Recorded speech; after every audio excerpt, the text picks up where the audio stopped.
بسم اللہ الرحمن الرحیم. ہمارا سیاسی پارلیمانی نظام میں وزیر اعظم ایک بڑے عہدے کا مالک ہوتا ہے. جیسے برٹش میں سیاسی پارلیمانی نظام ہے، یعنی وزیر اعظم کو پارلیمنٹ کو یعنی سینٹ اینڈ قومی اسمبلی کو اختیار کل حاصل ہے. اختیار کل کا مطلب مالک نہیں بلکہ وہ کسٹوڈین ہوتا ہے، وہ محافظ ہوتا ہے. ہمارے یہاں سیاسی پارلیمانی نظام میں وزیر اعظم ایک سیاسی رہنما اور حکومت کا سربراہ تصور کیا جاتا ہے، اور وہ کابینہ اور دیگر اہم حکومتی عہدیداروں کو منتخب کرنے کا پابند ہے، اور قومی اسمبلی یعنی نیشنل اسمبلی کے عام انتخابات منعقد کرنے کے سلسلے کا فیصلہ کرتا ہے. 1947 میں 1947 جس وقت پاکستان کی آزادی کے بعد ہندوستانی آزادی ایکٹ 1947 کے تحت اس عہدے کو قیام پاکستان کے فوراً بعد تخلیق کیا گیا، یعنی وزیر اعظم کے عہدے کو تخلیق کیا گیا. گورنر جنرل آف پاکستان نے 1947 میں لیاقت علی خان کو پاکستان کا پہلا وزیر اعظم منتخب کیا، جنہیں 1951 میں شہید کر دیا گیا پنڈی کے میدان میں. 6 شخصیات اس کے بعد یکے بعد دیگرے وزیر اعظم کے عہدے پر فائز ہوتے رہے اور ہٹائے جاتے رہے. ان کے عہدے کے بعد صدر پاکستان اسکندر مرزا نے 1958 میں اس عہدے ہی کو ختم کر ڈالا، چونکہ نہ الیکشن ہوگا نہ ایسی چیزوں کو چونکہ اس نے ایوب خان کے ساتھ مل کر پاکستان میں باضابطہ طور پر مارشل لا نافذ کر دیا تھا. پھر یحییٰ خان، یقیناً ایوب خان کا ایک طویل سلسلہ رہا، پھر یحییٰ خان نے 1971 میں نور الامین کو وزیر اعظم کے عہدے پر نافذ کیا، لیکن وہ صرف 13 دن. نور الامین صاحب جو بنگال سے ان کا تعلق تھا، وہ صرف 13 دن ہی تک وزارت عظمیٰ کے کرسی پر فائز رہے، only for 30 days. پھر یقیناً الیکشن ہوا، اور الیکشن کے نتیجے میں جہاں آمریت کا 1 2 4 5 10 لوگوں کا فیصلہ بند کمروں میں ہوتا ہے، اس کے نتیجے میں جو الیکٹڈ عوام کے نمائندے لوگ ہوتے ہیں اس کی پھر اہمیت زیرو ان طاقتور 4-5 لوگوں کی نظروں میں ہوتی ہے. ان 4-5 طاقتور شخصیات کی نظروں میں عوامی نمائندوں کی حیثیت یقیناً کچھ نہیں ہوتی. اگر ہوتی تو الیکشن کروایا جاتا اور الیکشن کو مانا جاتا، تسلیم کیا جاتا، اور جو بھی الیکشن کے نتیجے میں اکثریتی ووٹ لے کر آئے اس کو اس کا وزارت عظمیٰ کی کرسی اس کا حق ہے.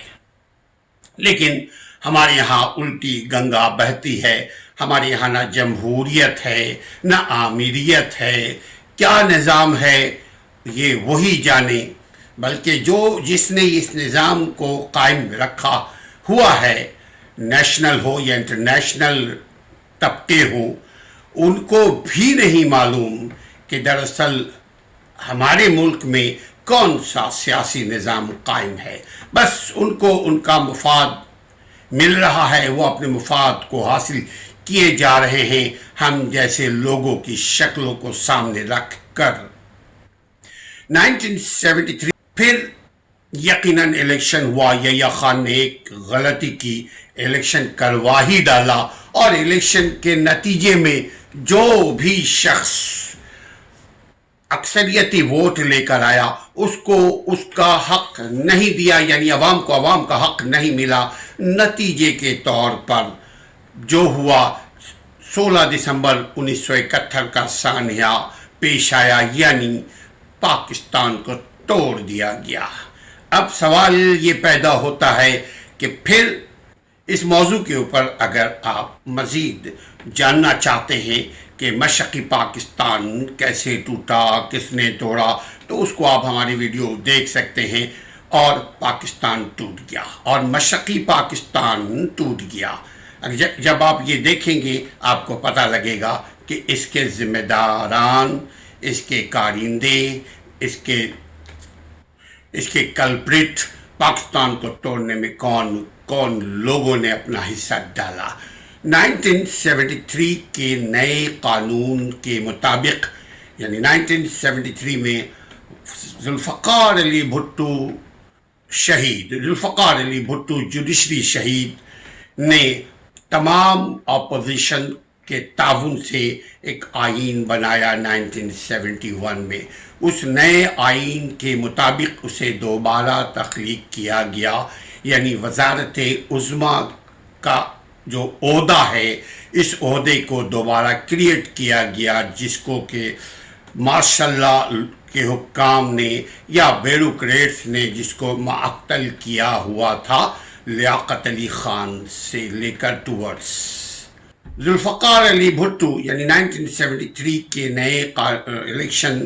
نئے قانون کے مطابق اسے اس عہدے کو دوبارہ تخلیق کیا گیا، اور ذوالفقار علی بھٹو اس عہدے پر فائز ہوئے۔ الیکٹڈ عہدہ پہلی مرتبہ پاکستان کی تاریخ میں، ادھر میں ادھر تو کے بعد پہلی مرتبہ پاکستان کی تاریخ میں ایک الیکٹڈ عہدہ کریٹ ہوا، اور اس کے نتیجے میں ذوالفقار علی بھٹو شہید، ذوالفقار علی بھٹو جوڈیشری شہید وزیر اعظم پاکستان کے بنے۔ انہیں صدر ضیاء الحق نے پھر ایک مرتبہ، یعنی دوسری مرتبہ، پہلی مرتبہ ایوب خان نے نکالا۔ ایوب خان آئیں، ماشاء اللہ لے کر آئیں، انہوں نے ایک طویل عرصہ رہے۔ پھر یحییٰ خان آئے، ان کے دور میں پاکستان دو ٹکڑے ہو گئے، پاکستان کو دو ٹکڑا کر دیا گیا۔ پھر ذوالفقار علی بھٹو چند سال وزیر اعظم بنے رہے، اس کے بعد ضیاء الحق پھر آئے، انہوں نے بھی سب کچھ اتار پچھار کر دیا اور حکومت سے باہر کیا ذوالفقار علی بھٹو کو، بلکہ نہ صرف باہر کیا، جوڈیشری کلنگ بھی ان کی کروائی گئی۔ تاریخ یہی کہتی ہے اگر کوئی شخص اس میں ہماری اصلاح کرنا چاہے تو وہ اصلاح کر سکتا ہے، ہم اعلیٰ ظرفی کے ساتھ اپنی اصلاح کر لیں گے۔ ضیاء الحق نے اس عہدے کو بھی، یعنی وزیر اعظم کے عہدے کو بھی ختم کر دیا، اور ختم کرتے ہوئے خود چیف مارشل ایڈمنسٹریٹر کے عہدے پر فائز ہو گئے۔ پھر 1985 میں انہوں نے محمد علی جنیجو، یہ بھی مسلم لیگ کے بڑی شاخیں، my dear respected friend, unfortunately تو محمد خان جنیجو، جن کا تعلق سندھ سے تھا، کو وزیر اعظم منتخب کر دیا گیا یا بنایا گیا۔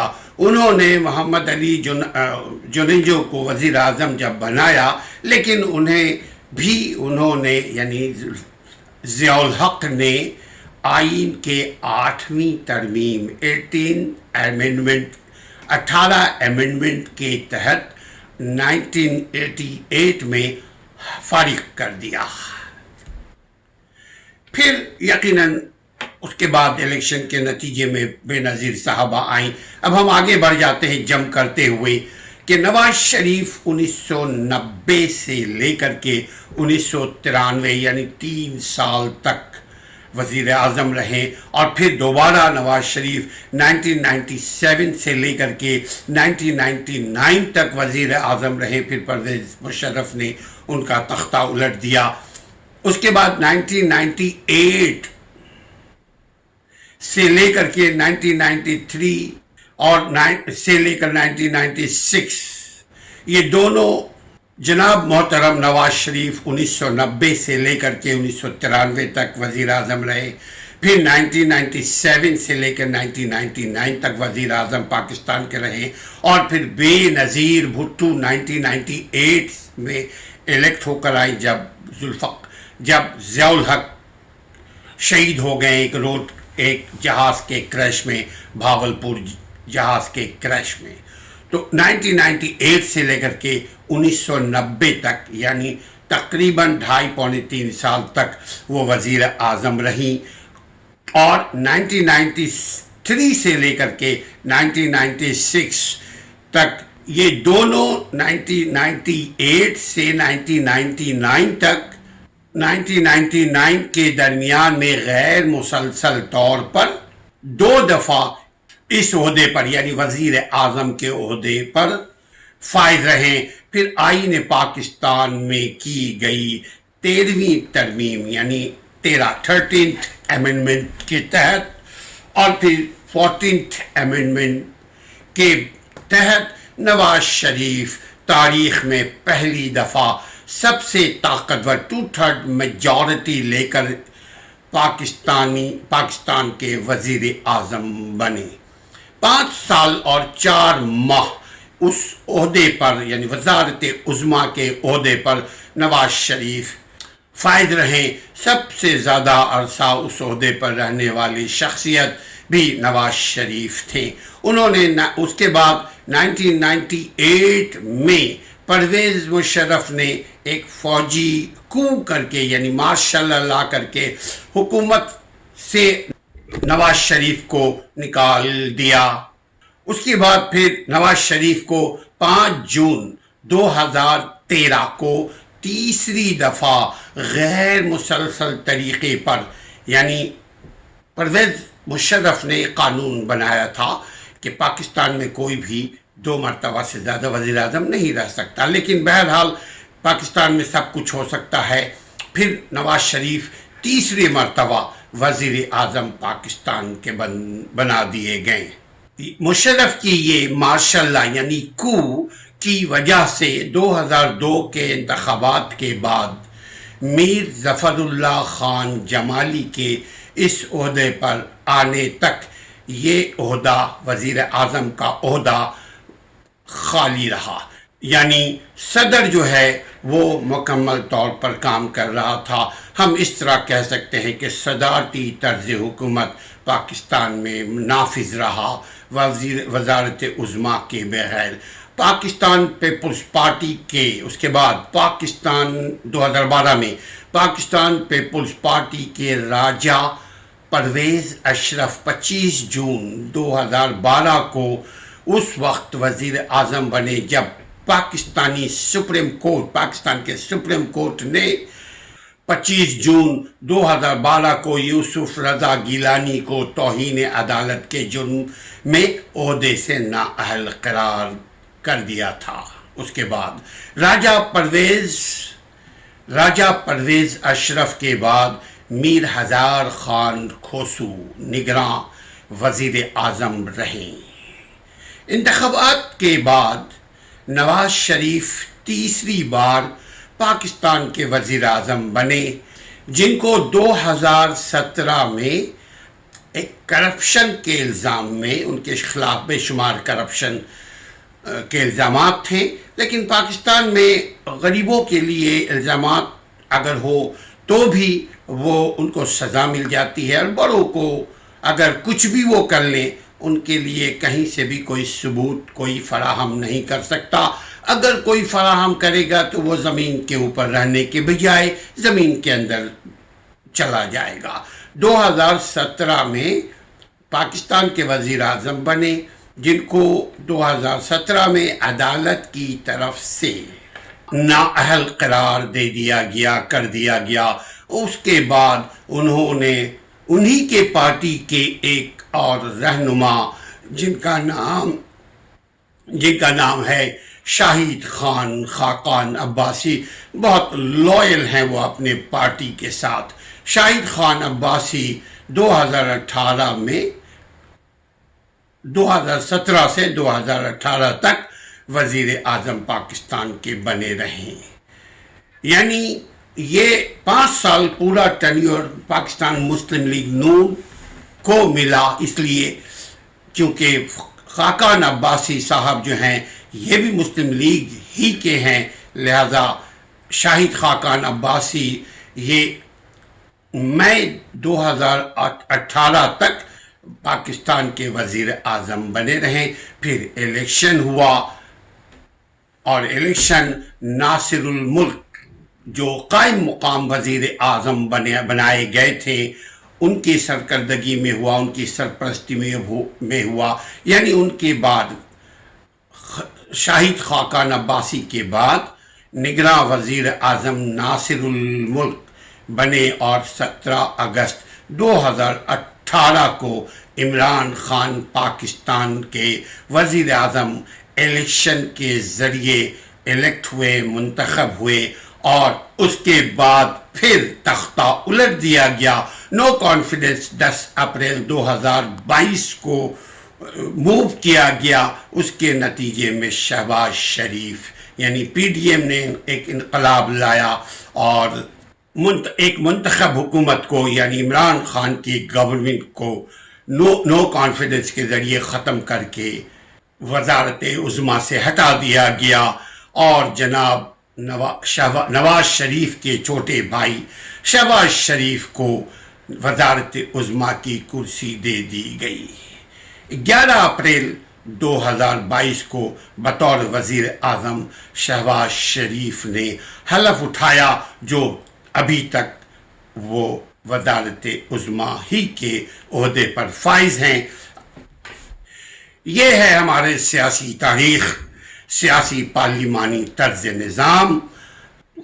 آگے دیکھتے رہیے سیاسی طرز نظام.